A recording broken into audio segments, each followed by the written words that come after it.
subtle encroachment of doing this little enhancement and that little enhancement. Where would you draw the line? Well, I've written about that, and my feeling is that we cannot dictate what our society might want to do 100 years from now.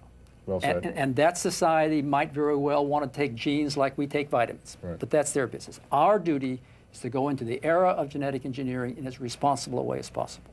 And the only way to do that is to use genetic engineering for the treatment of serious disease and for no other reason. Now, what's a serious disease? What's a minor disease? What's a cultural discomfort? Well, there's a whole spectrum.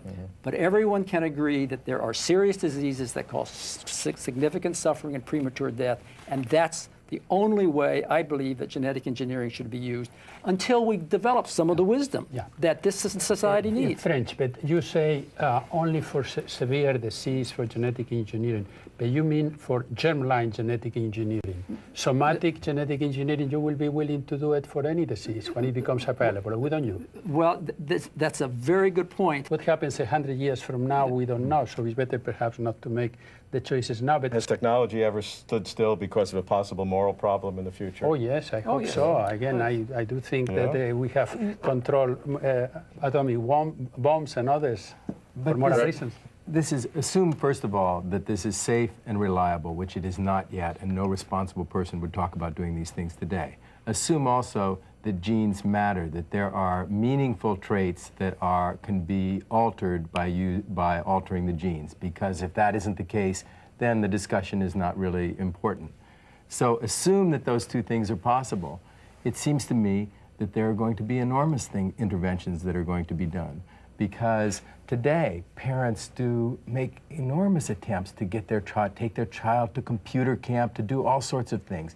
If you could put an extra gene or a cluster of genes on an artificial chromosome, it's safe and reliable, and you could increase your child's IQ by 10 points, do you think that parents would not select that? One more. Yeah. Let him answer the question. They would. And this is what worries me. Tell what is happening right now in China on a much simpler level. Because boys are preferred over girls, somehow more boys are being born than girls. Right now, among children who are below 10 years of age, there are 20% more boys than girls. Those are choices of the parents. Now it happens, imagine what will happen 20 years from now, when all those boys are going to be looking for girls to marry, and they are not there. It's one way to handle the population crisis. Yes, but we see it comes at a more profound level, the issue that was raised by French. We don't have the wisdom to anticipate what a future society was going to want. Even within a range of a single generation, we can create a catastrophe. The Chinese government is allowing a catastrophe to take place in a few years. Absolutely, we don't have the wisdom to foresee what the implications of powerful technologies like this will be. Therefore, it seems to me that one approach is to use these technologies in a tentative way, make mistakes while there are still small numbers of people involved, and try to learn from those mistakes and gain the wisdom. The other is to try and think that we're going to figure it out in advance, and I think we will never figure this out in advance. And when the technologies become very, very powerful, there is always the risk that some exuberant country is going to apply them on a broad scale and create huge problems. Time for a prediction. Last question. 100 years from now, when we look back at this time of the beginning of gene therapy, will we think it is a positive or a negative for human history, French? Oh, I sincerely hope and I believe that gene therapy will be a very, very positive benefit for mankind. But we certainly have to be cautious about its gross misuse. Shep. I think what we're going to find is that the benefits of gene therapy are limited, that they will be used in conjunction with other therapies, such as the things that will grow out of embryonic stem cell therapy, for example. And the great revolution and the great change that is predicted and worried about will not happen. Even the narcissism of our society will prevent it from happening. Greg?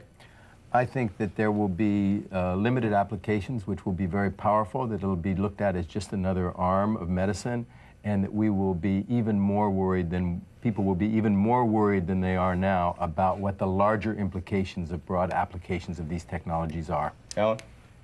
I think we'll look back at it as a really powerful and clever medicine that the people in the 80s and 90s, starting with French, have developed. But what I'm afraid of is that 100 years from now, people will look back and say, why did those guys, and women also, spend all that money doing these foolish things while they allowed the environment to degrade, while they allowed the quality of life to degrade, so that the society became a less friendly and less enriching place? Because the brain, the enrichment of IQ is not going to come from gene therapy, but it's going to come from the richness of people's individual experience. Francisco? Well, I am very much in agreement with most of what has been said. I think that on the whole, gene therapy we will see as a beneficial component of human life, because it will cure diseases. Cure diseases in much more efficient, effective, and benevolent ways than we cure them now. But again, I'm talking about therapy, about curing diseases like French. I see that as the application, not as trying to produce better human beings of any kind, because for that we need, among other things, to manipulate the environment in ways that we do not understand. Gene therapy is a revolution. Numerous diseases will be cured when genetic mutations are replaced or malfunctions repaired. Nothing in medicine will be as powerful or beneficial. The treatments can even reduce healthcare costs for society. But the ultimate impact of gene therapy may go beyond healing and financial efficiencies, far beyond. Reworking the genetic structure of our human cells may reset the evolutionary future of our human race. The long-term results are unpredictable, unknowable, and unstoppable. Appreciating the ramifications of such change and the alert monitoring of every advance keeps us closer to truth. I'm Robert Kuhn.